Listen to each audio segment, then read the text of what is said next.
Македонските музичари во среда ќе излезат на улица поради најновите мерки на владата со кои се забранија јавни настапи во угостителските објекти. Според нив е нелогично музиката во рестораните да биде до 55 децибели, кога еден обичен разговор се одвива на околу 60 децибели.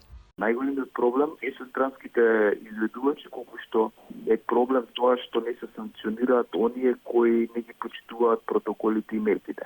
Не знам зашто еднаш не може да се стави крај во оваа држава. Не може за едни мајка, за други маќа. Поради оние кои не ги почитуваа мерките и организираа концерти на музичари од соседството, забранија настапи на сите музичари, реагираат македонските пејачи. Дополнително ги револтира она што илјадници музичари останаа без леп додека цело лето се одржуваа настапи на српски и хрватски пејачи. Надлежните институции требаше да донесат мерки кои се универзални за сите. Ако е пандемија, тогаш треба. Ако нема настапи за домашните уметници, треба да нема и за сите.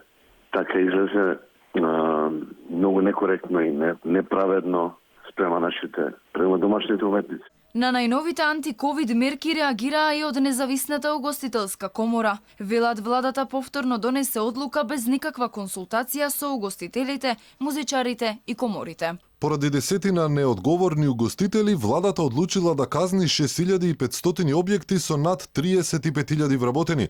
Од Комисијата за заразни болести пак зачудени на острата реакција на угостителите. Велат малата промена во протоколите не го ограничувала работењето на угостителите, туку само превенира поголеми собири и настани.